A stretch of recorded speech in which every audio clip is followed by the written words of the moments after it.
She said it with a smile, but the room went silent. In a small pediatric examination room that smelled of antiseptic and warm plastic toys, Daniel Harper stood beside the hospital bed, one hand resting protectively on his 6-year-old daughter Lily's shoulder. Lily's arm was wrapped in a cartoon-covered bandage, her fever finally breaking after a long, terrifying night. Dr. Amelia Brooks had been calm, professional, kind, too kind, from the moment she walked in. She knelt to Lily's eye level, explained every step, made her laugh even when the IV went in. Daniel had noticed how his daughter relaxed instantly around her. He had noticed other things too, the tired softness in Amelia's eyes, the way she spoke like someone who understood more than medicine. When Amelia finally straightened and glanced at Daniel's left hand, she hesitated. "No ring," she smiled, half teasing, half serious. "If you weren't married, I'd add my number to your discharge papers."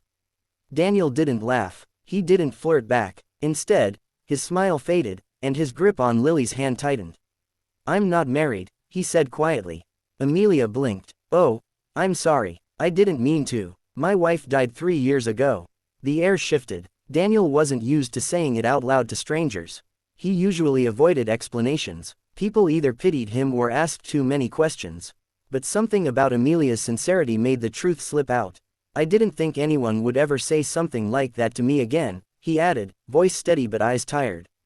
Amelia swallowed. "I'm sorry, that was inappropriate." "No," Daniel said quickly.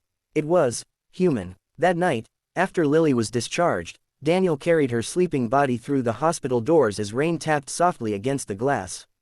He didn't notice Amelia watching from the hallway, wondering why one sentence had unsettled her so deeply. What neither of them realized was that this wasn't the end of their encounter. It was the beginning of a long road, filled with fear, healing, and a truth neither of them was ready to face yet. Chapter 2 Hook. When he walked back into her life. 3 months later, Amelia saw his name on the appointment list, and felt her heart stop. Daniel Harper. Lily Harper. Amelia had tried to forget him. She told herself that doctors don't cross lines, that single fathers with sad eyes and quiet strength are not fairy tales, they're complicated realities. But when Daniel walked into her clinic again, Lily healthier, taller, smiling brighter, something cracked open in Amelia's carefully built walls. Over time, their lives slowly intertwined, not through romance, but through shared moments. Lily's follow-up visits, conversations that lingered too long. A coffee Daniel brought Amelia after a night shift, just to say thank you. They talked about parenting, exhaustion, grief.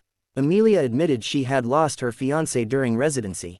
Daniel confessed how he still talked to his late wife in the quiet hours of the night. But life doesn't reward vulnerability easily. When Lily suddenly relapsed, diagnosed with a rare autoimmune condition, Daniel's world collapsed again. Amelia was removed from Lily's case due to hospital ethics, too close, they said. Daniel felt abandoned. Amelia felt helpless. Months passed in silence, until one evening, Daniel showed up outside the hospital after Amelia's shift ended. "Rain again, same as before. I didn't come for a diagnosis," he said. "I came to tell you something I should have said earlier." Amelia braced herself. "You once said if I weren't married, you'd add your number," Daniel continued. "I didn't answer properly, not because I wasn't interested, but because I was afraid."